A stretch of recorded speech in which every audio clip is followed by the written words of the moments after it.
Welcome to Lies We Like, the self-delusion of American higher education. I'm Stephen Ludwig. I have a question for you. What is the main purpose of a university? Ask parents, students, and lawmakers, and they will say, look, it's obvious. It's a place where individuals are provided an education that prepares them for a career. A less utilitarian and more sophisticated response would say a university is a place for human development. A place where individuals are exposed to philosophy, art, literature, science, and the greatest thinkers of all time. A place where an individual is asked to struggle with the essential questions of life, helping them become a more enlightened citizen. These two ideas are not mutually exclusive. Either answer, or a combination of both, puts the students as the primary focus of an institution. The campus's slick brochure, website, and social media accounts with scrubbed-faced undergraduates wearing the school colors make the campus look like a paradise that is designed for the student. Ask faculty and university administrators the purpose of a college or a university, and the answer gets complicated fast. There are a lot of people to keep happy, especially tenured faculty. Students are just part of the equation. Look, don't get me wrong. Most people in higher education like to think they're there for the students, and many are. But if you start to look at practices, rewards, and where budgets are focused, and what is done, and really importantly, what is left undone, a truly student-first institution would make different choices. So when a college or university says or implies they put students first, it's usually a lie. Especially at large research universities. Institutions fudge on this by saying, well, they're student-centered.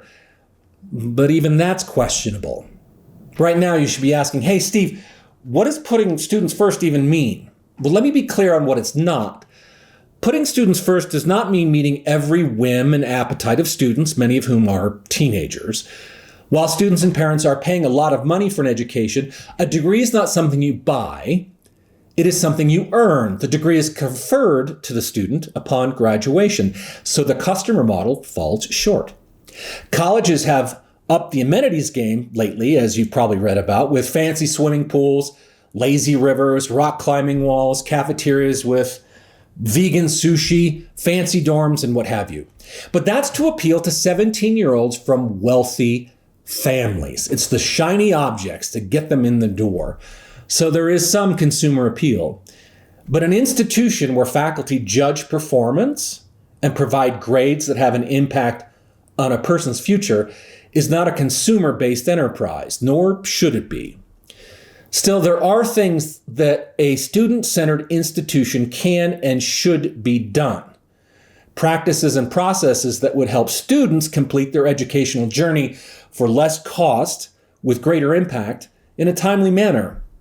There is a long list of questions that you can ask your institutions to see how much they actually put students first. Here are a few. Are the class offerings, what is offered, when, to how many, by whom, is that best for the students, or is it what is best or most convenient for the faculty? University of Chicago economics professor Stephen Levitt, who became famous for co-authoring the book Freakonomics, shared a telling story on his podcast, People I Mostly Admire. The faculty in his economics department increased math requirements, classes that the majority of the department faculty never had to take on their way to earning a doctorate. They increased the math requirements as a way to reduce the number of economics majors. Let that sink in. They added courses in math, knowing that fewer people would sign up to be economics majors. Levitt called the math requirements unnecessary for the discipline. It was simply used to thin the herd. The faculty didn't want to teach more students. He and his guest laughed out loud out of recognition. This is just how colleges and universities work. It's part of the absurdity. They laughed, not thinking how many students it screwed over. At the University of Colorado, Denver, a tenured faculty member in the English department refused to teach classes with more than 12 students. Refused. Now, I'm as confused as you are about how people get away with this crap, but they do.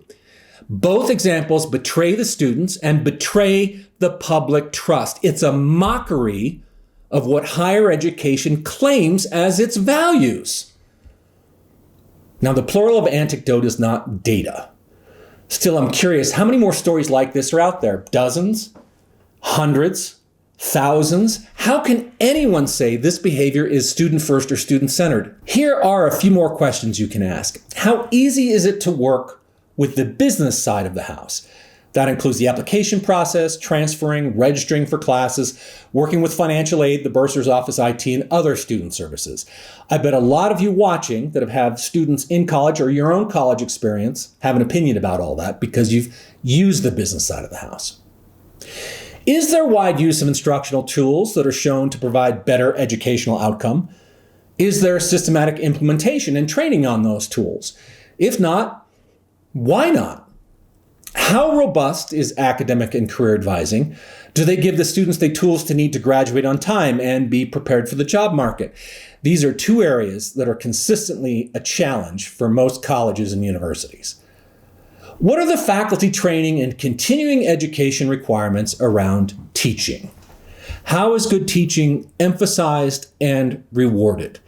You would be shocked, and I use that word on purpose, shocked, at how many people wind up in front of a classroom that never had any instruction on how to be a good teacher. None at all.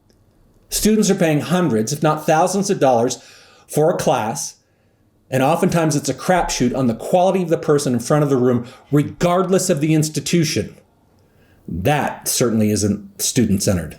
The list could go on for quite a while, but you get the idea. So you can see a college or university saying or implying they put students first is a lie. If they did, they'd be making a lot of different decisions. Thanks for watching.